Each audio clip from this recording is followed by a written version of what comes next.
UP में अविमुक्तेश्वरानंद का मुद्दा गर्माता जा रहा है। अब सीएम योगी के समर्थन में अयोध्या में GST deputy commissioner Prashant Kumar Singh ने इस्तीफा दे दिया है। उन्होंने कहा कि शंकराचार्य की सीएम पर की गई टिप्पणी उन्हें बहुत बुरी लगी है। प्रशांत कुमार ने कहा है कि राज्यपाल को 2 पन्नों का इस्तीफा भेजा है और अपने बयान में उन्होंने कहा कि वो प्रधानमंत्री और मुख्यमंत्री के समर्थन में इस्तीफा दे रहे हैं। उन्होंने कहा कि जिस प्रदेश का वो नमक खाते हैं और जहां से उन्हें सैलरी मिलती है वो उसके पक्षधर हैं। मुख्यमंत्री योगी आदित्यनाथ लोकतांत्रिक तरीके से चुने हुए मुख्यमंत्री हैं और उनका अपमान वो बर्दाश्त नहीं कर सकते हैं। विगत कुछ दिनों से प्रयाग की पावन धरती से इस राष्ट्र को बांटने की जाति में और धर्म में एक ऐसी कुत्सित प्रयास किया जा रहा था, जिससे मर्माहत होकर मैंने सरकार के समर्थन में, माननीय मुख्यमंत्री जी के समर्थन में, माननीय प्रधानमंत्री जी के समर्थन में, माननीय गृह मंत्री जी के समर्थन में, भारत के संविधान के समर्थन में मैंने इस्तीफा दिया है।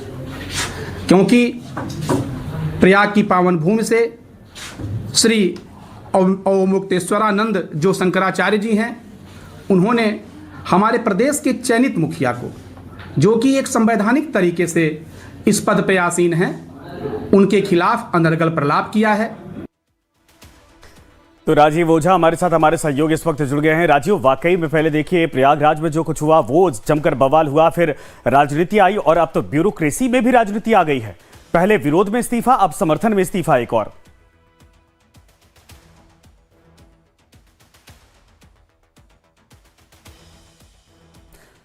राजीव, मेरी आवाज आ रही है? इस्तीफे के पीछे की वजह क्या कही गई है? एक और अधिकारी का इस्तीफा हो गया, लेकिन ये समर्थन में सरकार के।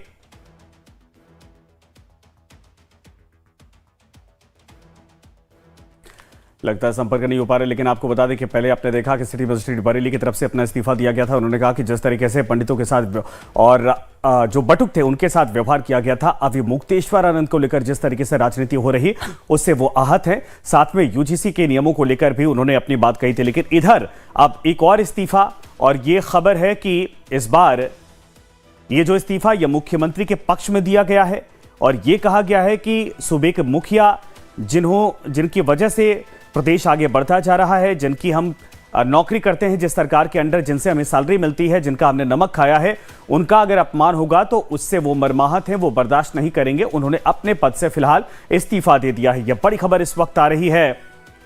डिप्टी कमिश्नर का यह इस्तीफा है शंकराचार्य के विरोध में और मुख्यमंत्री योगी आदित्यनाथ के समर्थन में। यह बड़ी खबर इस वक्त आ रही है। कुल मिलाकर ये देखिए कि अब तक राजनीति होती थी, राजनेताओं के साथ धर्म का मसला आया था, उसको लेकर भी पॉलिटिक्स हो रही थी, लेकिन अब ब्यूरोक्रेट्स अपने तरीके से इस पूरे मामले पर विरोध जता रहे हैं। कोई पक्ष में, कोई विरोध में समर्थन करके बाकायदा अपना त्यागपत्र दे रहा है। नौकरियों से इस्तीफा दिया जा रहा है, पहले सिटी मजिस्ट्रेट और अब डिप्टी कमिश्नर का यह इस्तीफा। यह बड़ी खबर इस वक्त आ रही है आज की। और आपको बता दें कि इसके बाद अब जाहिर सी बात है कि आगे भी राजनीति होगी, लेकिन साफ तौर पर कहा गया है कि सीएम का अपमान यानी मुख्यमंत्री योगी, जिसमें बड़ी खबर यह है कि इस्तीफा हो गया है, यह दूसरा इस्तीफा है। और ऐसे में राजीव ओझा हमारे साथ दोबारा जुड़ गए हैं। राजीव, ये दूसरा इस्तीफा है इस पूरे प्रकरण में। पहले तो विरोध में किया गया, बहुत सारी बातें कही गई, लेकिन अब समर्थन में कि मुख्यमंत्री का अपमान हम नहीं सहेंगे, हम भी अपने पद से त्यागपत्र देते हैं। जी देखिए, एक बड़ा घटनाक्रम है और बरेली के सिटी मजिस्ट्रेट अलंकार अग्निहोत्री के इस्तीफे के बाद एक दूसरे अधिकारी जो जीएसटी में डिप्टी कमिश्नर के पद पर हैं, लगभग समकक्षी है, एक तरह से पीसीएस अफसर भी हैं। इन्होंने मुख्यमंत्री के समर्थन में, प्रधानमंत्री नरेंद्र मोदी के समर्थन में और केंद्रीय गृह मंत्री अमित शाह के समर्थन में इस्तीफा दिया है। अपना विरोध जताया है कि जिस तरीके से शंकराचार्य की टिप्पणियां सामने आई हैं शासन के आला उसके पक्ष में, उनके विरोध में, मुख्यमंत्री के खिलाफ, और जिस तरह से सिटी मजिस्ट्रेट ने उनके समर्थन में इस्तीफा दिया और ये सारे मुद्दे उठाए, उस पर अपना विरोध दर्ज कराते हुए एक इस्तीफा हुआ है। उत्तर प्रदेश की नौकरशाही के लिए बड़ी खबर है। एक गलत शुरुआत भी एक तरह से देखा जाए तो इसे अच्छा नहीं माना जाता है कि नौकरशाही अपने आप को इस तरह के सियासी मामलों में इन्वॉल्व कर रही है और लगातार इस तरह की टिप्पणियां सामने आ रही हैं, इस्तीफे सामने आ रहे हैं।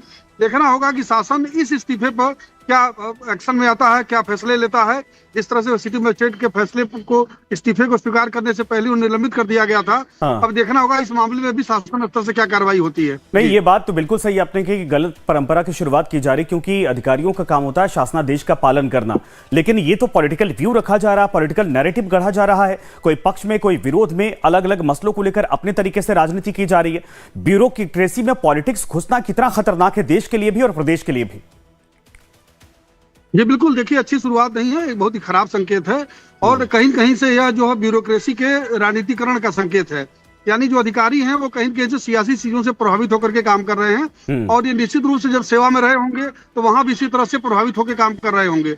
एक इससे साबित होता है कि इन लोगों का जो माइंडसेट है वो सियासी है, यानी ये किसी तरह से सियासी चीजों से प्रभावित होते हैं। एक नौकरशाह के बारे में आमतौर पर धारणा है, उनकी ट्रेनिंग होती है कि वो एक शासनादेशों से, नियमों से, कानूनों से दायरे में रह करके उसमें बंध करके काम करते हैं।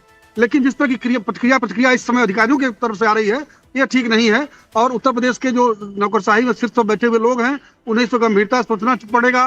जो लोग इन्हें ट्रेनिंग देते हैं उन्हें भी सोचना पड़ेगा। ये लोक सेवा आयोग के लिए भी चिंता की बात है, तो उन्हें भी देखना पड़ेगा कि नौकरशाही में जो लोग आ रहे हैं वो किस तरह की सोच के साथ आ रहे हैं। बिल्कुल सही आपने कहा, पक्षपात पूर्ण तरीके से कोई भी कार्रवाई अगर अधिकारी की माइंडसेट होता है, मानसिकता होती तो उसका असर भी पड़ता है। लेकिन ये दोनों इस्तीफे कहा जाए कि पक्ष और विपक्ष के तौर पर दिया गया, जो चिंता की बात है। ठीक है सर, राजीव जी हमारे साथ बने रहिए।